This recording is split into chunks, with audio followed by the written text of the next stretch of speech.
Patrice sera l'animateur. Je crois qu'il faut qu'il ouvre son micro. Patrice Dunois-Canette sera l'animateur de cette deuxième rencontre. Ben voilà, c'est ouvert. Merci. Voilà. Alors, Ben, tu as la bonsoir à tous, bonsoir Ignace. Ignace, dominicain théologien, a choisi d'écouter les autres parler d'eux, d'écouter la vie qui cherche à répondre aux exigences de la raison éthique et à l'esprit de l'Évangile.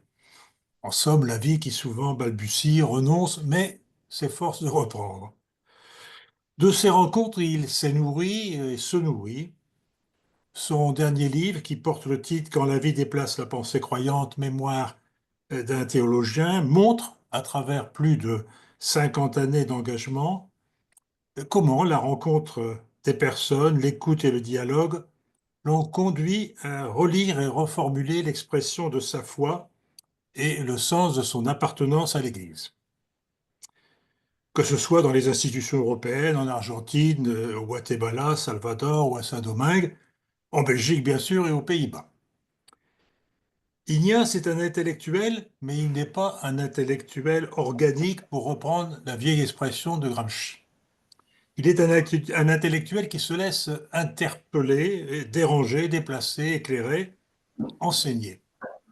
Il y a chez lui, je dirais, une sorte de pressentiment que le sensus, le flair des enfants de Dieu appartient à toutes, à tous, et d'abord peut-être aux plus déshérités, aux laissés pour compte et meurtris, aux dominés et exploités. Ignace se définit lui-même comme un théologien orthodoxe et hétérodoxe.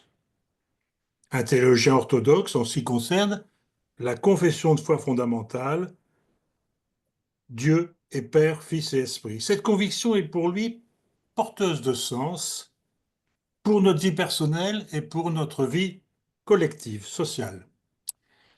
Un théologien hétérodoxe en ce qui concerne nombre d'affirmations officielles de l'Église catholique, discipline et doctrine. Pas par entêtement, pas par suffisance, non, mais par conviction croyante, conviction questionnée, travailleuse, exigeante, conviction, je le disais tout à l'heure, forgée dans l'accueil, mais aussi le démontage et remontage des positions, des arguments, les déplacements qui éloignent aussi des prêts-à-penser. Ignace refuse la soumission de l'intelligence et, avec d'autres théologiens de sa génération, en a payé le prix, un prix psychologique, spirituel, institutionnel. Ignace, comme certaines d'entre nous à différents niveaux, porte les cicatrices d'une Église qui parfois blesse, condamne, déçoit, n'est pas en consonance avec l'âge anthropologique de la modernité. Quand la vie déplace la pensée croyante, mémoire d'un théologien parle des compagnons de route ou compagnons d'Emmaüs d'Ignace, parle aussi de nous, de notre histoire, de nos rencontres. On pourrait citer Jacques Mon, quelques jeux, Joshua, Paulo Freire, Girardi, Gutiérrez, Redcliffe, Deloc et d'autres. Des noms qui, parfois hélas, sont gommés de l'histoire officielle de l'Église. Je vous renvoie aussi au livre d'Ignace, je ne puis les citer tous, excuse-moi mon cher Ignace, mais j'en citerai quelques-uns. Christ pour les pauvres, Croire en Dieu trinitaire, les divorcés remariés peuvent-ils communier? Que penser de la théorie du genre? La sollicitude aussi, pour moi, un très grand et très beau livre sur la manière d'être, de dire et de faire, d'être présent aux autres de Jésus. Un grand livre. Ignace est aussi l'auteur du dictionnaire historique, un des auteurs du dictionnaire historique de la théologie de la libération. Je pourrais aussi vous renvoyer aux autres livres écrits avec le dominicain, aujourd'hui je crois prieur de la communauté d'Évry, Jean-Claude Lavigne, dont certains connaissent peut-être ici Le moment contemplatif, ou pour qu'ils aient la vie en abondance. Moi, je connais quelques-uns de ses ouvrages. Travailler pour vivre, aux éditions de l'Atelier, Nation et patrie, mondialisation, universalisme, dans la collection Connaître la Bible de Lumen Vitae, je crois. Il faudrait aussi évoquer, mais on y passerait la soirée, les nombreuses contributions dans les revues, les actes de colloques auxquels Ignace a participé, et puis aussi, mais vous les trouverez sur nos sites, les interventions d'Ignace mises à disposition de la CEPFE. Je conclurai par un souhait qu'Ignace nous fasse la joie, quand son livre L'Espérance, sur l'espérance très avancée, je crois, sera publié, de revenir, j'allais dire, sur le plateau d'Oser aussi l'Église au féminin. Ce soir donc, pour ce second rendez-vous d'Oser aussi l'Église au féminin, Ignace aborde la question urgente, essentielle, vitale sans doute: de quoi les communautés chrétiennes ont-elles besoin pour vivre leur foi, la célébrer et trouver un appui dans leur vie de baptisé? Associé à cette question, parce qu'elle tient de la maison et puis parce qu'il y a des exigences d'égalité toutes naturelles, il y a la question de la place des femmes, de la place des rôles des femmes dans l'Église. Alors, après la question que désormais nous poserons à chacune de nos rencontres, qu'Annie va évoquer, et la réponse qu'en donnera Ignace, nous aurons les uns et les autres la possibilité d'interroger Ignace. Question courte, directe, et portant naturellement sur l'intervention de ce soir, encore que, à vous le voir. Et maintenant, après cette question et la réponse que voudra bien lui en donner Ignace, Ignace aura toute l'attitude. Merci. À toi, Annie. Oui. Ah bon. Alors, Annie, tu veux reformuler, formuler la Oui, question? eh bien, cette question récurrente, c'est: le salut de l'Église passe-t-il par la révolution des femmes?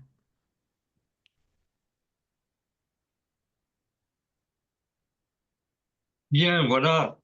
D'abord, merci pour l'invitation. J'ai été très, très surpris quand on m'a invité à participer au travail de l'association de la CEPFE, et j'en crois profondément la pertinence. Maintenant, ce que je souhaiterais, c'est situer ce travail et cette urgence dans le contextualiser de façon plus large, à partir, oui, de cette question: de quoi les communautés croyantes ont-elles besoin pour vivre en vérité aujourd'hui? Et on développe selon deux axes. Le premier, autour de l'ensemble de la question des ministères. Le deuxième,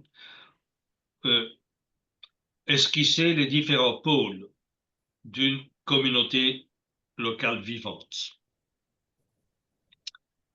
Je pars, comme c'est dit dans l'annonce, d'un document très récent de la conférence épiscopale belge qui tous les ans fait un peu le point sur la vie de l'Église. Le rapport 2023 vient de paraître et il est particulièrement marquant dans ses chiffres. Le document donne des chiffres. Moi, j'ai fait des pourcentages. Donc, sur 6 ans, de 2017 à 2013, le nombre des prêtres diocésains a baissé de 36%. Pour les prêtres religieux, un peu moins. Les baptêmes ont diminué 32%, la participation à la messe dominicale 41%, les mariages religieux 39%. C'est énorme sur 6 ans. Probablement qu'en France, on doit être proche, c'est pas sûr que c'est aussi brutal, mais je pense que c'est très indicatif de ce que vit l'Église aujourd'hui. Et il me semble que ni les évêques au niveau national, que ce soit en France ou en Belgique, ni Rome, ne sont prêts à affronter un tel défi. Je pense que nous devons penser l'engagement de notre association dans ce contexte. Et la question de la place des femmes dans l'Église est fondamentale et urgente, mais il faut une perspective plus large. Quel modèle concret d'Église pouvons-nous imaginer?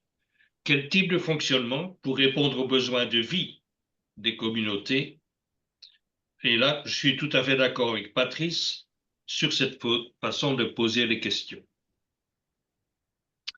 Une conviction commune, ce n'est pas le catholicisme identitaire, fortement présent dans les générations plus jeunes de prêtres, comme la communauté Saint-Martin, et de jeunes croyants, qui répondra à ce défi. Et c'est plus marqué encore en France qu'en Belgique, du point de vue de cette jeune génération. Il s'agit de s'interroger sur l'avenir possible des ministères, c'est-à-dire des différents services dont les communautés ont besoin. Cette question, je la travaille déjà depuis de nombreuses années. Deux convictions fondamentales. Il faut déconstruire la figure traditionnelle et doctrinale du prêtre, et d'autre part, penser l'ensemble des ministères à partir du besoin des communautés, et non, comme ça se fait à l'heure actuelle, penser l'ensemble de la pastorale, en particulier sacramentelle, à partir du prêtre et de sa disponibilité. Si une étape pourrait être l'ordination de femmes prêtres, ce que je crois, ce n'est pas la réponse à la question ni de l'animation des communautés chrétiennes, ni de la place des femmes dans l'Église. La question est beaucoup plus large. Le prêtre tel qu'il est défini est trop largement vécu, tant par eux-mêmes que de la part des laïcs, comme une figure extrêmement cadrée. Il est un homme et non une femme, célibataire et donc non marié, ordonné et engagé à vie. Cette figure-là doit être déconstruite. Le prêtre est de plus fondamentalement l'homme du sacré, et par le fait même détenteur d'un pouvoir exclusif représentant le Christ, avec toutes les dérives de tant d'abus sexuels que de pouvoir. Et plus on va, plus ça se révèle. Je crois d'une part au sens d'un engagement personnel à vie dans le ministère, mais que cet engagement peut être exercé par un homme ou une femme, marié ou célibataire. Je crois par ailleurs au sens d'un célibat librement choisi. Et il y a bien sûr le célibat au sein de la vie religieuse. Je suis convaincu qu'il faut en outre penser théologiquement et pratiquement l'institution de ministères sacramentels délégués ou mandatés, c'est-à-dire une personne, homme ou femme, reçoit mission d'exercer un ministère sacramentel pour une paroisse déterminée, une communauté locale, pour une prison, pour un hôpital, etc. Et cela pour un temps déterminé, sans ordination, pour répondre aux besoins locaux. L'importance que ce soit pour un temps déterminé pour éviter de nouvelles cléricalisations. François a dit, ou pas François, très clairement qu'il est totalement opposé à ce type de délégation sacramentelle. Je pense cependant que nous devrons passer par là. Dans ce contexte, il faut penser globalement l'Église locale. Celle-ci comporte différentes instances ou différents pôles qu'il s'agit de faire vivre. Comment les désigner et les articuler de façon créative au service de l'ensemble.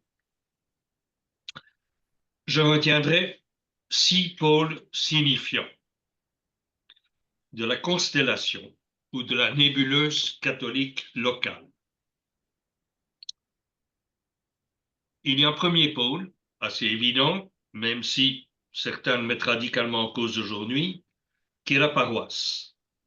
Le système paroissial, la détermination des territoires est obsolète.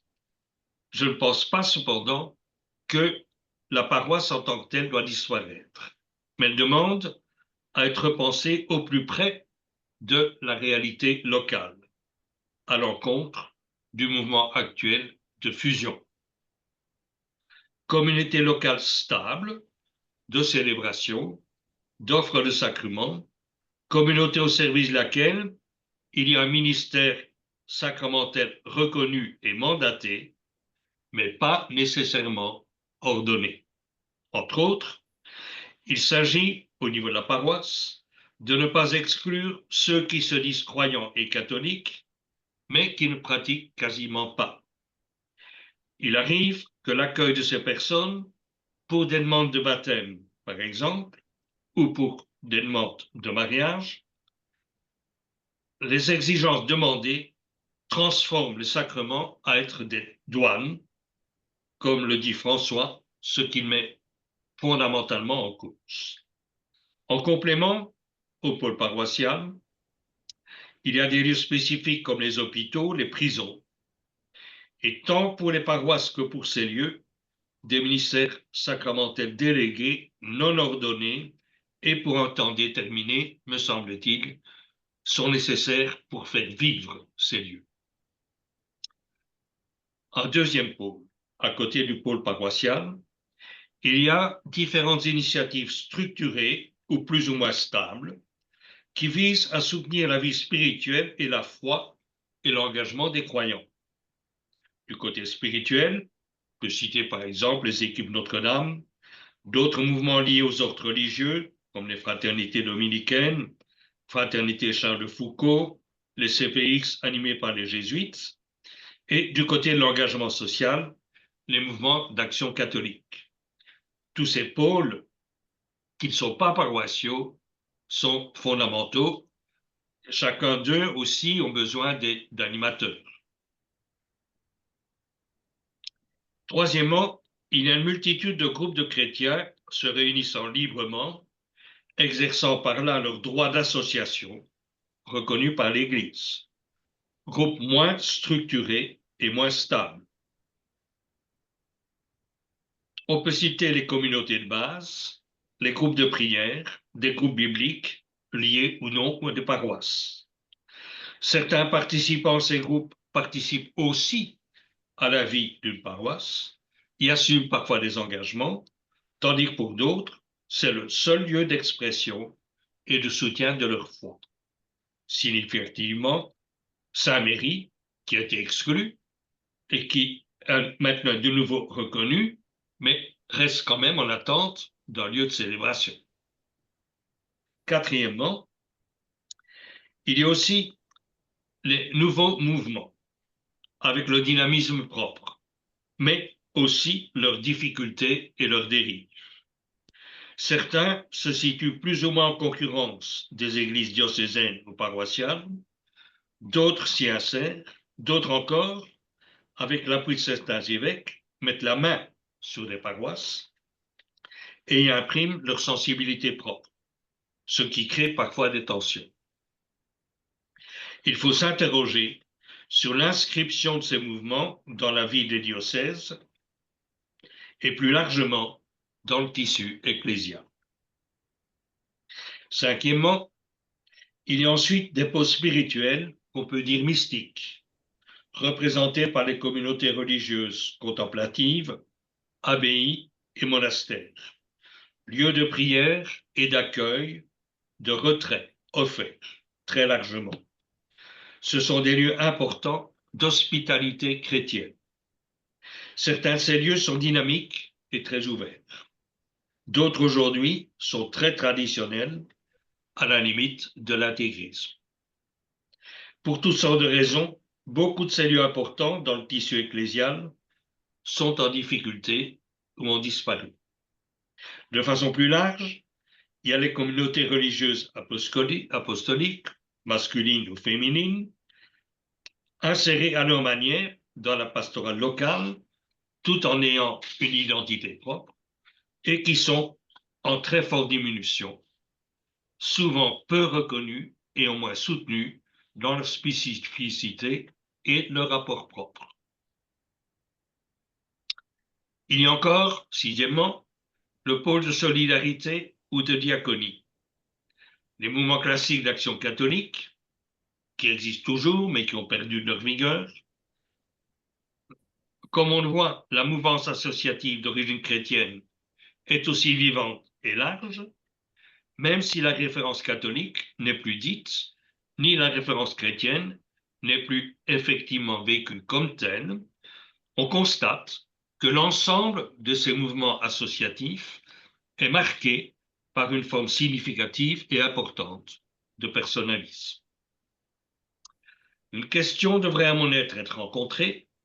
Ne faudrait-il pas créer un ministère de lien entre ces multiples instances, ministère autre que celui de l'évêque ou du doyen, qui est essentiellement pastoral? Ce ministère ne devrait pas nécessairement être porté par un ministre ordonné. Il s'agirait de la tâche difficile, non de contrôle ou de direction, mais de contribution à animer un tissu de relations, d'échanges et de communion qui soit aussi attentif à faire place aux différentes options et différentes sensibilités en évitant les polarisations telles qu'on les observe en l'Église de France, par exemple. Je pense qu'il y a un ministère de coordination qui serait important. Il est évident que l'Église en France ou en Belgique, ou l'Église au niveau continental, puisque le synode ouvre à des différenciations régionales, il est évident que l'Église n'est pas prête à mettre en œuvre un tel modèle. Mais, primo, s'il peut y avoir accord entre nous pour dire que c'est vers quelque chose de ce type qu'il faut attendre, et secundo, si on est prêt à en débattre pour le préciser, l'équilibrer davantage, le compléter ou le modifier, il devrait être possible, à mon avis, de se demander quelles sont les pratiques et les démarches possibles dès maintenant, éventuellement parfois transgressives, qui s'inscriraient dans une telle perspective pour s'en approcher. Et je pense que c'est ainsi qu'on pourrait se préparer à un certain nombre de changements en étant un peu explorateur de ces changements qui pourraient alors peu à peu être reconnus. C'est le cas, si on prend Vatican II, beaucoup de choses et qui ont été ouvertes par Vatican II ont été préparées parce que localement, des groupes, des associations ont commencé à le mettre en œuvre, parfois avec des difficultés, pas toujours de façon reconnue, mais pour finalement faire bouger les choses. Bon, voilà, de façon un peu synthétique, un peu rapide, mais je pense que ça peut permettre de donner lieu à un certain nombre d'échanges. À vous la parole pour rebondir là-dessus. Merci à Ignace. Cela ouvre des perspectives et en même temps, je trouve que Eddy le souhaitable, le crédible, le concevable, l'acceptable. Donc, une stratégie est possible pour un groupe comme le nôtre. Je vais ouvrir le bal des questions, il y en aura plein. Vocation et appel dans ton dispositif, si je puis dire, pour faire bref. La question de l'appel, est-ce que c'est la vocation qui prime, comme c'est le cas aujourd'hui, ou est-ce qu'il va falloir avoir une démarche d'appel pour faire vivre les communautés? Oui, mais je pense qu'il peut toujours y avoir la réalité de se sentir appelé et de se mettre à disposition pour, avec les conditions de formation, etc. Mais je pense aussi, et en particulier au niveau local, qu'il y a des ressources d'animation, de responsabilité, et que cela a du sens qu'il y ait un appel adressé à des personnes dont on perçoit qu'elles peuvent répondre à ce type de responsabilité, en ayant toujours aussi le souci d'apporter un appui et une formation de façon à ce que les choses soient effectivement bien prises en charge. Donc je pense qu'il y a les deux. Les deux peuvent se compléter et en dehors même du ministère presbytéral comme engagement en vie, des personnes, hommes ou femmes, peuvent dire, moi je suis prêt à assumer des responsabilités localement, soit au niveau du diocèse. Ben voilà. Hmm. Alors, vos questions.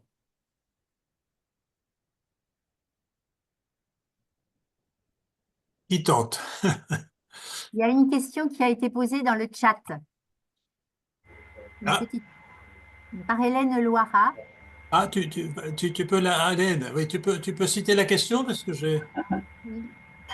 Alors, il faut que je la retrouve. Le chat, je l'ai vu passer. Alors, je ne sais pas où est le chat, moi, maintenant. Elle a Moi, disparu. Elle est là. je le Elle est là. vois, je me permets. Qu'est-ce qu'un prêtre et a-t-on besoin de prêtre? Mais je pense que la personne qui a posé la question est là. Alors, Oui. chacun peut poser les questions, peut-être Bien sûr. en ouvrant son micro et Ah dans oui. les réactions, on lève la main pour qu'on ne parle pas Oui, tous très en bien, même temps. très bien. Ouais. Merci. Mais à mon avis, maintenant qu'on nomme prêtre ou qu'on trouve une autre presbytre, hein, une autre dénomination, pour moi, c'est Voilà. secondaire. Je pense que l'Église, pour vivre, a besoin d'un certain nombre de permanents et que cela a du sens aussi au niveau de la foi, qu'il y ait des engagements à vie. Je pense que c'est important pour les personnes, c'est important pour les communautés et c'est symboliquement important aussi. Maintenant, moi je l'ai dit, cette figure-là, engagée à vie, peut être homme ou femme, peut être marié ou célibataire. Christine Guillot a levé la main. Ah, Peut-être elle peut oui, euh, enlever son micro, plutôt ouvrir son micro. Christine, s'il vous plaît. Vous ouvrez votre micro pour poser votre question. Est-ce que vous m'entendez Très bien. maintenant? Ah, Oui, oui. parfait. Alors, bonjour, moi je suis du sud de la France, du sud-ouest très exactement. Et ce que vous dites m'intéresse beaucoup puisque c'est un peu notre questionnement à nous, hein, dans le diocèse où nous sommes. Vous avez parlé donc d'un certain nombre de choses et de mise en place comment on va dire, un raidissement, entre guillemets, des jeunes prêtres et des communautés qui se mettent en place un peu partout. Bon, a priori, plus en France qu'en Belgique. Donc, concrètement, aujourd'hui, l'Église catholique est pyramidale dans les diocèses, c'est-à-dire qu'il y a un évêque qui a tous les pouvoirs. Concrètement, comment pouvons-nous, nous, mettre en place quelque chose, sachant que tout est sous contrôle, entre guillemets, c'est-à-dire comment pouvons-nous nous organiser pour pouvoir mettre en place justement des personnes qui seraient appelées à gérer des paroisses ou à gérer, voilà. Comment peut-on faire ça vu l'organisation actuelle de l'Église catholique, même au niveau d'un diocèse? Alors ça, je répondrai que pour une part, le synode sur la synodalité a cherché à rencontrer la question. Alors on peut être déçu parce que jusqu'à présent, il n'y a pas de décision. On verra bien où mènent les commissions. Mais en tout cas, le texte tel qu'il est et ce que souhaite François, c'est qu'il y ait véritable participation. Il est dit explicitement dans les conclusions qu'il est nécessaire d'avoir à tous les niveaux des conseils et que le responsable, président, que ce soit l'évêque ou le curé, ne devrait jamais s'écarter d'une décision majoritaire sans argumenter son refus. On en est loin, mais je pense que ça, c'est une chose qui va dans la bonne direction. Maintenant, avant que cet esprit percole un peu partout, je pense que ce n'est pas évident et que entre autres, une partie assez significative des jeunes prêtres, spontanément en tout cas, ne sont pas prêts à rentrer dans ce jeu-là, ce qui pose évidemment de gros problèmes.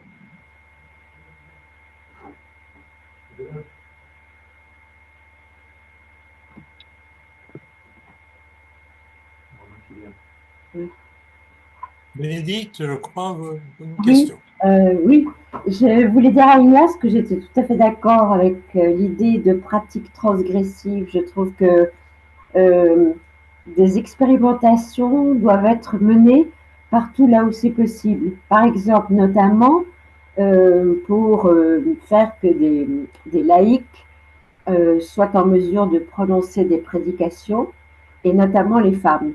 Il y a eu des essais dans la région de Grenoble qui se sont arrêtés malheureusement, mais c'est vrai que nous pensons à nouveau à faire en sorte qu'on puisse former dès l'année prochaine, peut-être au centre théologique de Bélan, en relation avec le diocèse, à ce genre d'expérimentation et de formation. Mais je voulais surtout dire que, à mon sens, la difficulté, c'était la conjonction du pouvoir d'ordre et du pouvoir de juridiction tel qu'il pense le ministère ordonné à l'heure actuelle. Et je voudrais savoir ce que tu en penses, Ignace.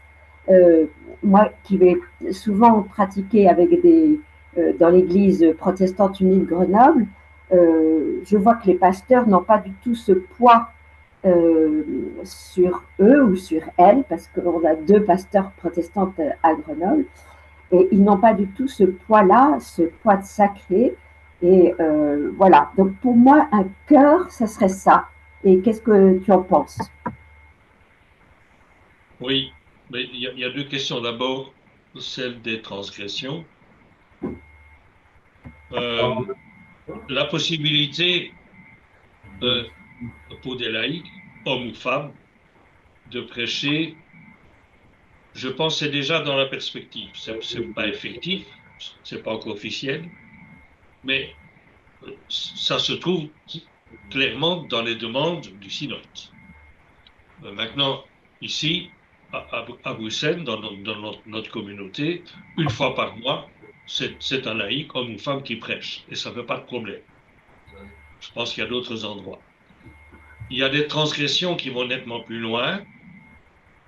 Euh, Moi, j'en connais un certain nombre en Belgique ou en France, des communautés,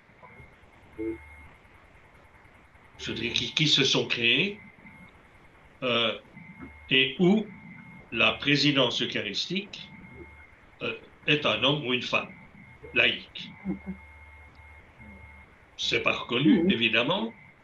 Bon, un cas tout récent dans les environs de Bruxelles, à Vilvoorde, où une communauté comme ça célébrait régulièrement dans une paroisse. Il y a eu des plaintes et on est arrivé à la conclusion que ce lieu ne serait plus paroisse, mais il n'y a pas eu d'intervention interdisant à la communauté de continuer de célébrer sans qu'il y ait de présidence de prêtre. Mais voilà. Moi, je connais un certain nombre de lieux où effectivement ça se passe. Là, généralement, c'est pas reconnu. Dans d'autres endroits, c'est su sans être officiellement soutenu. Je pense que c'est des choses qui sont possibles. Il faut voir les sensibilités, si on est prêt à le faire. Euh, voilà. Au niveau des hôpitaux, en tout cas, c'est pas officiel, mais plusieurs évêques disent clairement aux aumôniers et aumônières laïques, bon, qu'elles peuvent, au nom de l'Église, offrir le pardon. Mais voilà. Donc, il y a des choses qui avancent. On souhaiterait que ça aille beaucoup plus vite, mais c'est aussi une forme de transgression qui est soutenue directement par un certain nombre d'évêques, mais qui ne publient pas sur les toits. De la même manière, euh, euh, le diocèse de Liège d'abord, puis les évêques flamands, ont publié un document qui a un caractère officiel pour la bénédiction de couples homosexuels, ce qui va nettement plus loin que le document publié par Rome. Et tout ça, je dirais, chez nous, à place. Peut-être bien que certaines choses sont plus facilement possibles ici en Belgique qu'en France. Je ne sais pas. Mais en tout cas, moi j'apprécie ces démarches où on publie pas beaucoup, mais on fait des choses.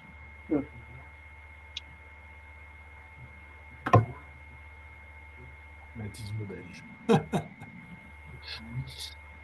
Ça me fait rire, Patrice. Oui, non, je disais pragmatisme belge. Oui. En France, on cause beaucoup, on fait peut-être un peu moins. Enfin, peut-être méchant ce que je dis. Allez. Et sur le lien entre pouvoir d'ordre et pouvoir de juridiction, Patrice, pardon, Ignace.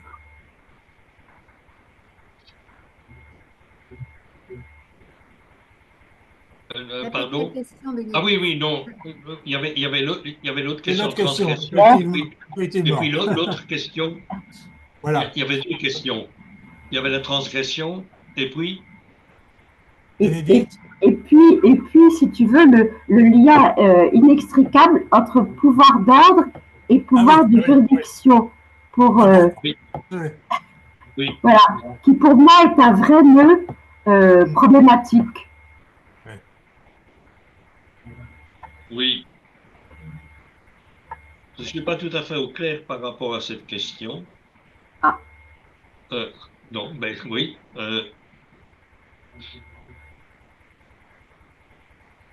Parce que si tu veux Donc, clairement. si je pense, bon, dans la ligne du concile, je suis persuadé que pour l'Église catholique, il y a un rôle majeur des évêques. Dans la ligne du synode, il y a l'importance de conseils et de conseils qui doivent aboutir à des décisions, dans certains cas, dans d'autres des propositions de décision, mais des propositions qui sont, si elles sont suffisamment majoritaires, lient l'évêque. S'il refuse, il doit légitimer. Et je pense que dans certains cas, ça a sens de dire que, en conscience, un évêque peut refuser certaines choses. Je pense que oui. Maintenant, on peut après débattre s'il a raison ou pas.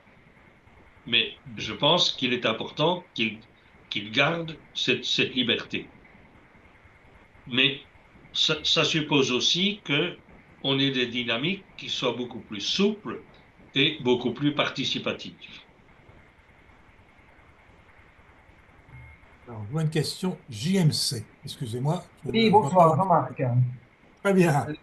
Ma À vous, question est la suivante. Par rapport à l'organisation de l'Église, paroisse, etc., que penser de l'expérimentation que j'ai vue dans le diocèse de Poitiers avec Albert Roulet, où l'accent avait été mis sur des communautés plus petites dans chaque village, avec des prêtres référents, mais qui étaient référents de plusieurs de ces communautés.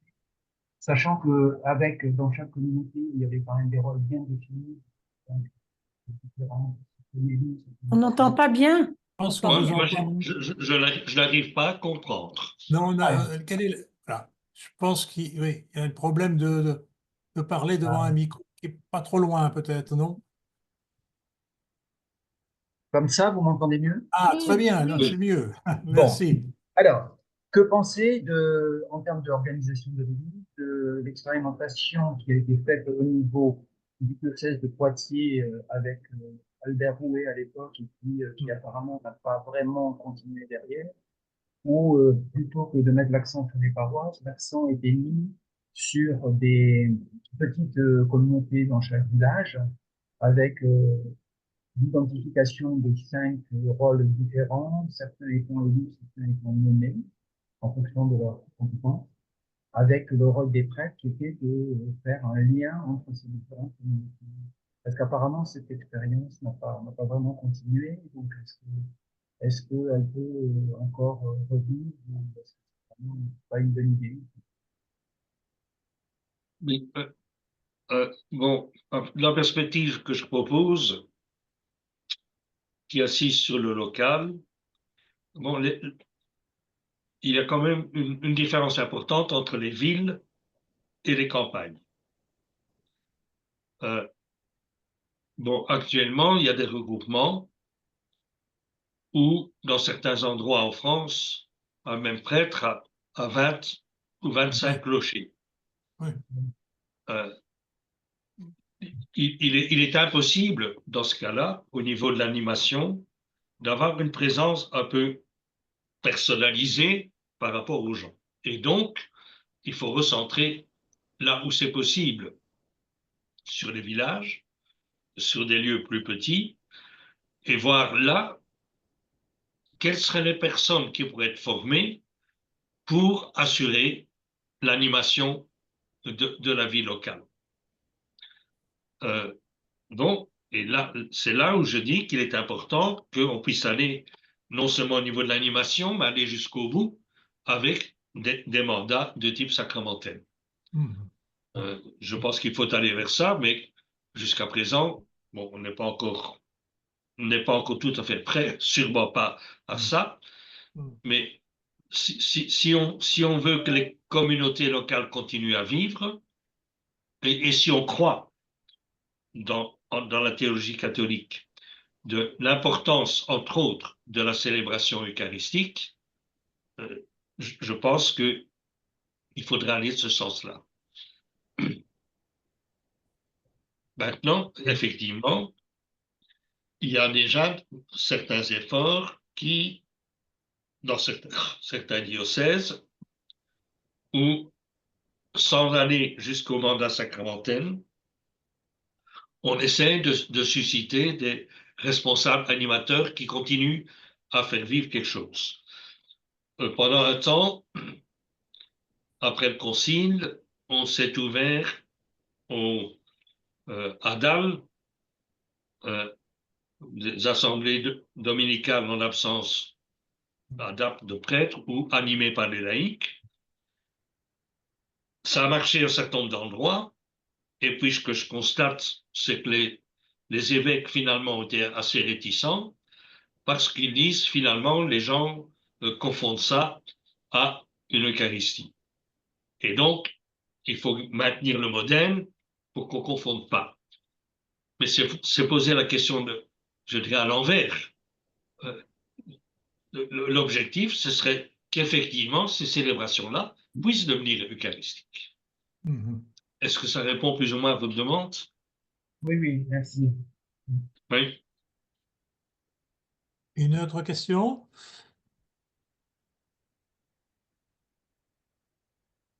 Bien.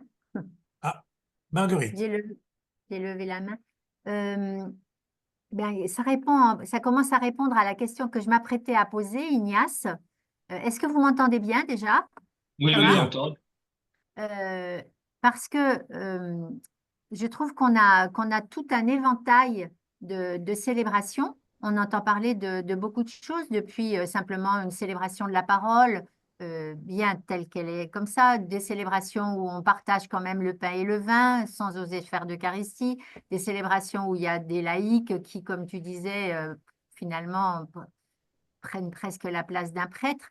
Alors, donc, il y a tout un éventail de nuances. Nous, on avait essayé, ben, j'ai l'impression qu'il y a Odile Bach qui est connectée, là. Oui. Odile, voilà, Oui, voilà. bonjour Marguerite. On avait essayé de faire une célébration en maisonnée avec un prêtre, nous, cette fois-ci, dans des maisons à Versailles. Il y a un autre endroit, au contraire, où ce sont des célébrations qui sont sans prêtre. Mais en fait, ça nous pose la question de qu'est-ce que c'est qu'un sacrement finalement. Et à Saint-Méry, on a tout un groupe eucharistique qui réfléchit depuis maintenant un moment. Et c'est un peu terrible parce que terrible en même temps, c'est probablement tout à fait normal. On se rend compte que finalement, des célébrations de la parole peuvent nous donner euh, la même grâce peut-être, enfin quelque chose, la même chose que dans une vraie Eucharistie. Et les gens disaient, mais est-ce que Jésus est plus là avant ou après les paroles de la consécration par un prêtre? Enfin, ça nous pose des problèmes quand même théologiques. Alors on peut faire les choses en douce, on peut faire les choses sans l'accord de l'évêque, mais alors on se sent à moitié en dehors de l'Église. C'est pas facile, la transgression. Je sais pas comment. Voilà. On en est là, Oui, on fait les choses, mais ça nous fait un drôle d'effet quand même, hein. Ignace. oui.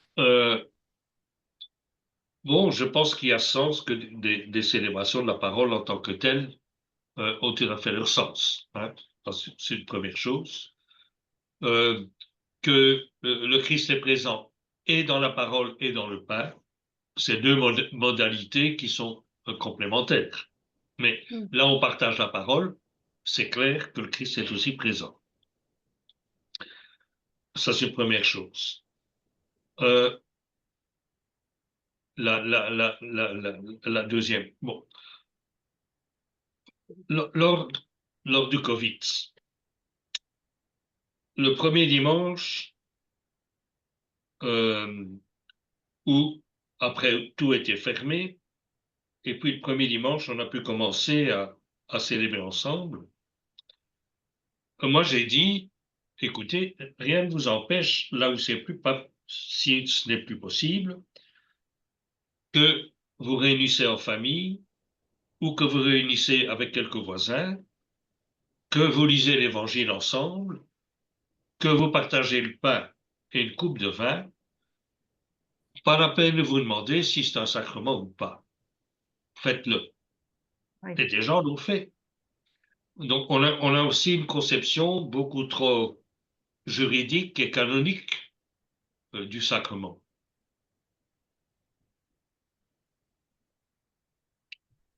Oui. Et par ailleurs, bon, je vois bien Mm. pour les funérailles ou le mariage, euh, et qu'il y a des célébrations qui se font, qui sont en dehors de la messe, euh, bon, qui sont tout à fait significatives. Dans le diocèse de Liège, bon, vu le trop peu nombre de prêtres, a priori, on ne peut plus célébrer de funérailles avec Eucharistie, sauf exception. Mais elles sont bien préparées par des laïcs qui prennent ça complètement en charge et ça se passe très bien. Donc on voit que à la fois l'Eucharistie est importante, mais c'est pas non plus le seul lieu. Oui. Mm.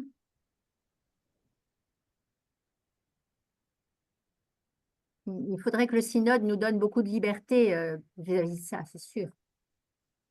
Il Ça, faut, ça il faut, rejoint- il faut qu'il nous donne et qu'il y a des libertés à prendre. Là où c'est tout, possible, voilà.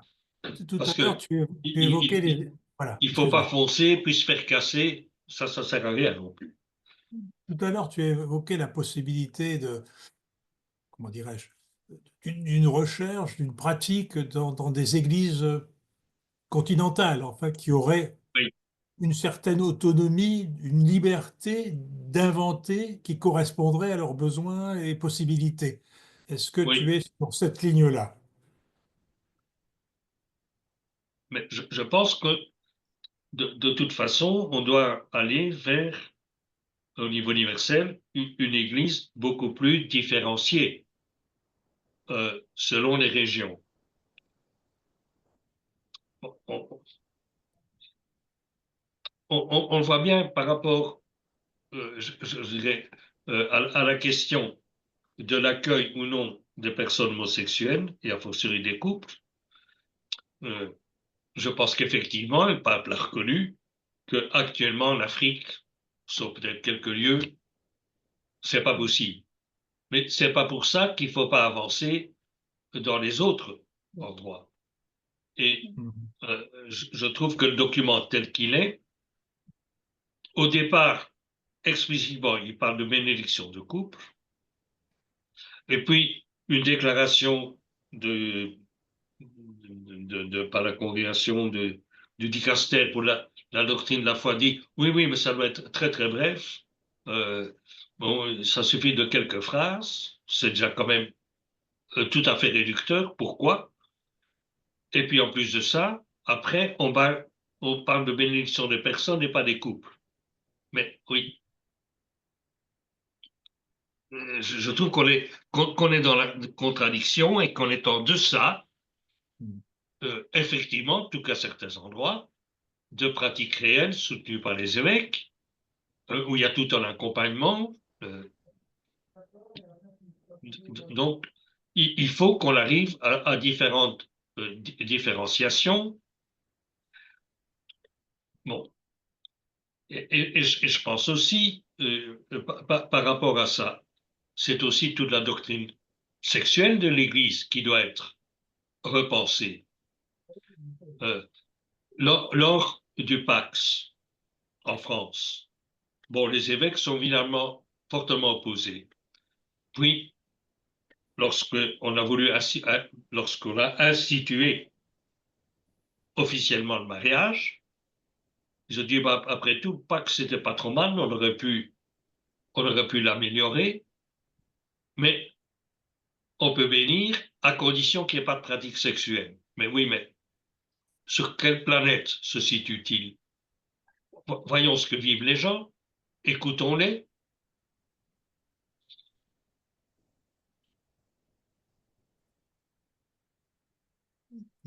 Ah, Geneviève, vous posez une question, Geneviève, allez-y. Mettez votre micro. Ouvrez votre micro, s'il vous plaît, Geneviève. Voilà. Oui. Je voulais revenir un peu sur ce qu'a dit, sur la question posée par Marguerite. Je suis aussi à Saint-Méry-Hors-les-Murs comme elle. Donc, Hors-les-Murs, depuis que nous avons été chassés de nos murs et que nous n'en avons pas toujours à nouveau. Un nouveau lieu. Mais je voulais, alors, je rappelle rapidement que pour continuer à vivre, nous avons inventé certaines choses. Alors, que les femmes prennent la parole, fassent ce que nous, on appelle pas des homélies, mais des résonances par rapport au texte de la liturgie, ça, c'est une habitude que nous avons depuis longtemps. Mais que les femmes ou les hommes, mais les laïcs, voilà. Et alors, nous avons aussi, enfin, il a été inventé une célébration par Zoom, donc par visioconférence, tous les dimanches où nous n'avons pas Oui. une fois par mois, comme c'est le cas une fois par mois, un accueil dans une église. Donc là, il y a la célébration de la parole avec des chants, des images, etc. Et la question que je voulais reposer, celle un petit peu de Marguerite, c'est au fond, quelle est la différence entre cette célébration, bon, en dehors du fait que que la présence n'est pas réelle mais virtuelle, ce qui est déjà beaucoup, mais quelle est la différence au niveau sacramentel entre la célébration de la parole, vous avez répondu, mais à mon avis, pas assez précisément pour moi, et la célébration de l'Eucharistie. Si j'ai bien compris, vous avez évoqué certains lieux où des Eucharisties sont présidées par des laïcs. C'est bien ça. Mais alors là, ce sont vraiment des Eucharisties. Alors, quelle est la différence, oui, entre, d'après vous, entre une célébration de la parole et une célébration où on fait l'Eucharistie?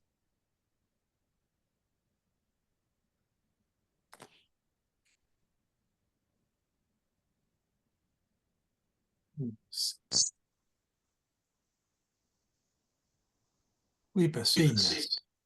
Ah, voilà. Je ne vois plus, il a disparu. Ignace, on nous l'a enlevé. Il a disparu, Ignace, oui. Oui, qui nous l'a enlevé, là? Voilà, il revient, il revient. Ah, très bien. Voilà, Ignace. Ouvre ton micro, je crois, peut-être. Oui, Ignace a entendu toute la question déjà. Bon, très bien. Maintenant, il lui faut ouvrir son micro. ouvrez votre micro. Voilà, oui, oui, Ah, Voilà, voilà. très bien, Voilà. merci. Mais Geneviève, je pense qu'on n'a pas pu lire tout ce que vous vouliez dire. Ça a été coupé. Ah, tu n'as pas Si, entendu. si, enfin, vous avez, je ne sais pas si vous avez entendu jusqu'au bout, mais moi, j'avais à peu près fini. Oui. Je vous demandais de repréciser la différence, s'il y en a une, entre la célébration de la parole et la célébration de l'Eucharistie, enfin, où on fait l'Eucharistie.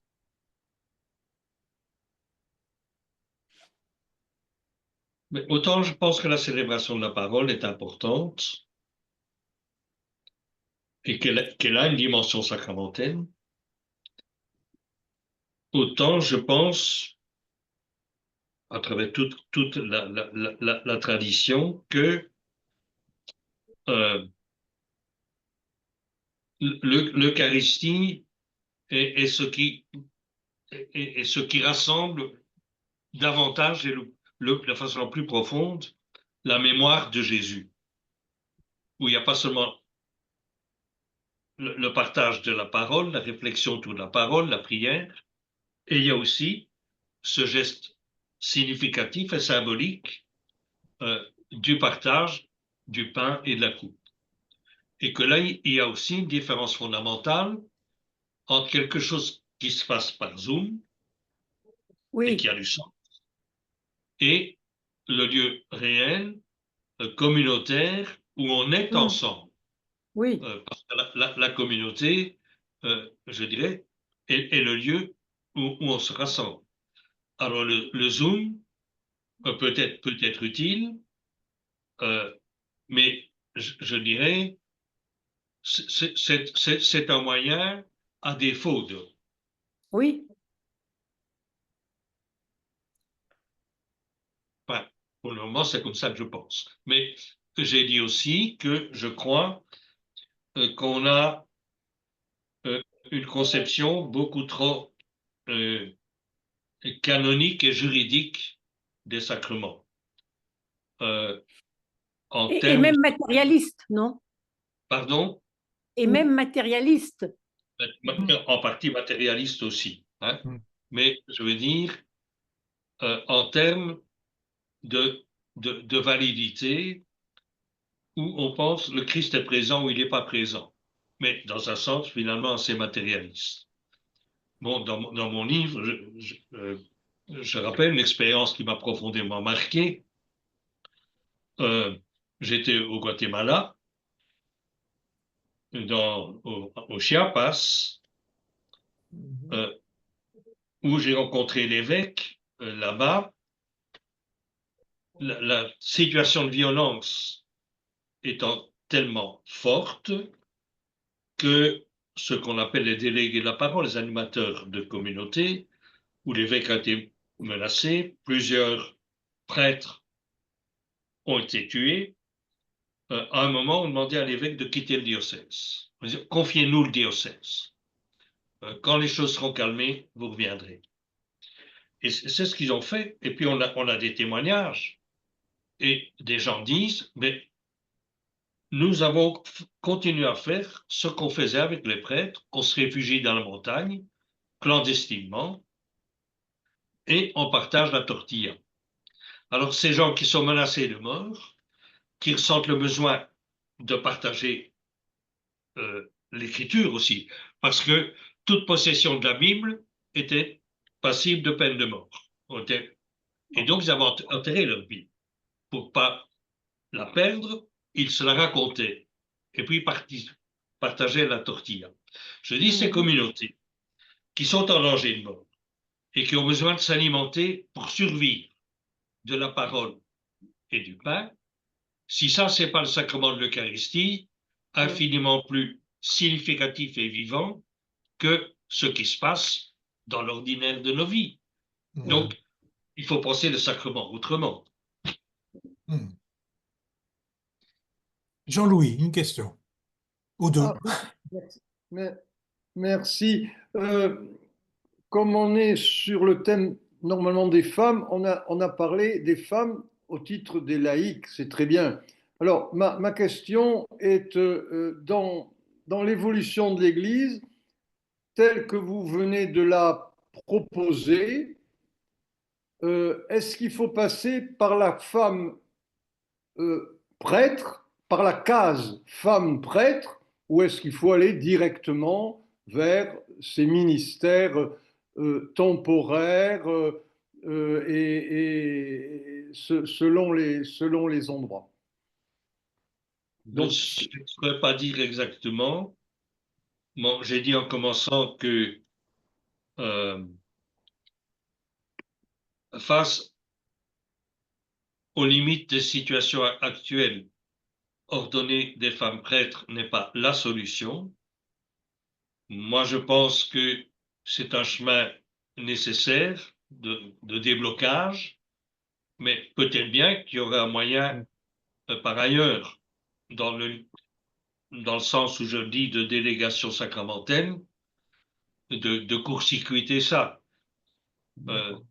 Maintenant, au niveau de la théologie officielle, on est tellement attaché à l'image masculine qu'il n'est pas tout à fait évident que passer au mandat sacramentel, hommes et femmes à égalité, se passe. Je n'en sais rien.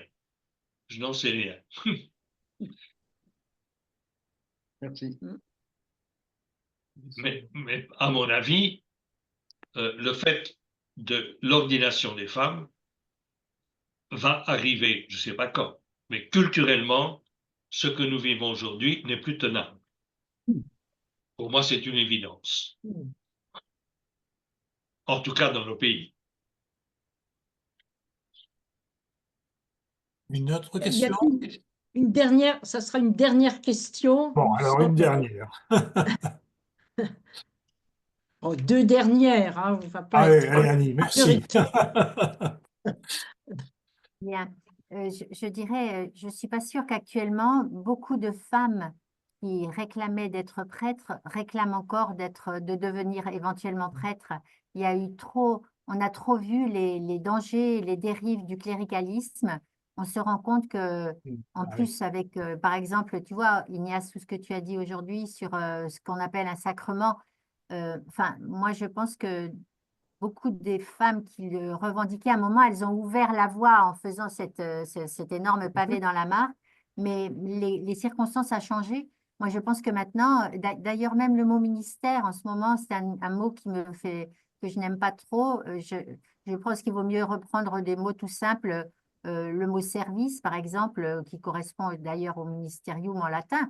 Et voilà, c'est-à-dire, je pense qu'on va plutôt vers des choses très simples où on choisit librement une temporalité, une mission précise par rapport à des besoins qui sont ressentis à un endroit et qui sont différents d'un autre. Voilà, c'est là-dessus où je me dis, je ne sais pas si beaucoup de femmes demandent encore maintenant vraiment d'être prêtes, à part pour lancer des pavés dans la mare, pour montrer qu'il y a vraiment une grande différence.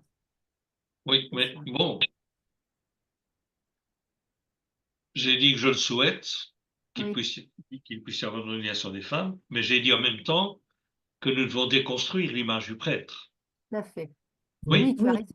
oui. Donc, mais voilà, mais il faut avancer sur les deux terrains, les deux terrains en même temps. Maintenant, remplacer simplement ministère par service, bon, je pense aussi que il est important qu'un certain nombre de services déterminés reçoivent un mandat. Ah oui. Oui, mais que ce soit pas simplement la communauté qui élit. Je pense que c'est important. mais que si on veut garder la communion entre les communautés, il y a une question de lien et question de mandat reconnu. Comme une lettre de mission, tu veux dire, quelque chose comme ça, par l'évêque, par exemple? Oui, par l'évêque, mais éventuellement, régionalement, ça pourrait être un doyen ou je pense qu'il faut certainement à être réfléchi, mais qu'en tout cas, il y ait des mandats. Oui. Bon, moi, je vois bien, aux Pays-Bas, Oui. ça a été, il y a un conflit énorme, mais bon, en fait, un certain nombre de paroisses sont animées par des laïcs, présidées par des laïcs. On est en plein dans la transgression, mais ce qu'on constate aussi, c'est que les jeunes ne peuvent pas s'y retrouver parce qu'il y a manque de reconnaissance. Et donc, autant je crois au sens de ce genre de transgression, mais en même temps, s'il n'y a pas reconnaissance et donc forme de mandat, je crains que ça n'ait pas d'avenir. Oui. Bien, je pense qu'on va arriver un peu au terme de notre Voilà, réunion. exactement. Merci, un grand merci à Ignace. Avec plaisir. Pour terminer, une petite faveur peut-être, Ignace. Pourrais-tu nous dire quelques mots sur ton prochain livre qui porte, je crois, sur l'espérance? Et puis, on se dira bonsoir. Voilà, oui, mais en J'annoncerai gros, une annonce. mon livre est prêt. Jusqu'à présent, je n'ai pas trouvé d'éditeur. J'ai commencé par Salvatore, où j'ai publié le, le livre sur la sollicitude, mais il est trop long. Alors il m'a dit, oui, mais réduisez simplement sur la résurrection, mais ça m'intéresse pas. Enfin, la résurrection m'intéresse, mais c'est beaucoup plus global, bon, l'espérance. Je vais aller aux éditions jésuites où j'ai publié plusieurs choses, mais les éditions jésuites mettent la clé sur paillasson. Ah, Oui. Bon.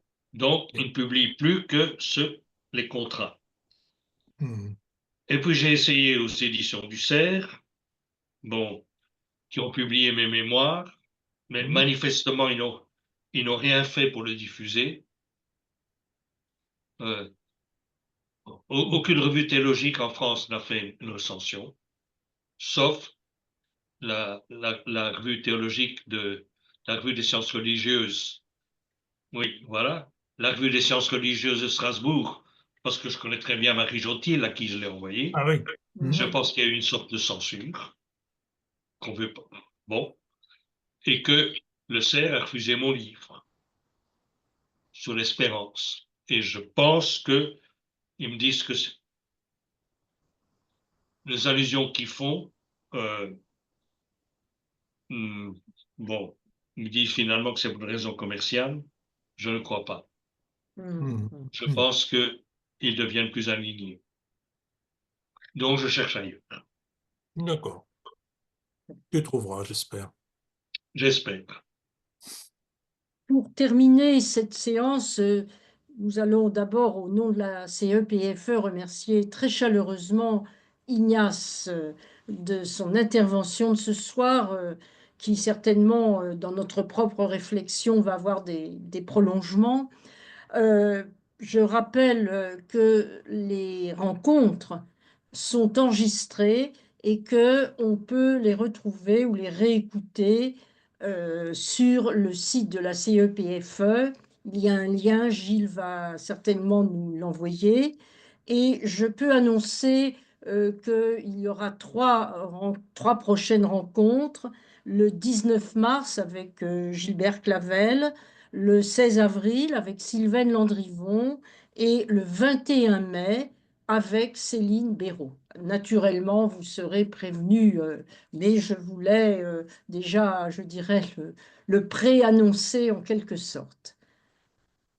Merci. Merci à tous et à toutes. Merci à tous et à toutes. À bientôt. Eh ben, Est-ce que je peux merci, dire quelque merci. chose encore avant qu'on se quitte? Ah. Si des personnes veulent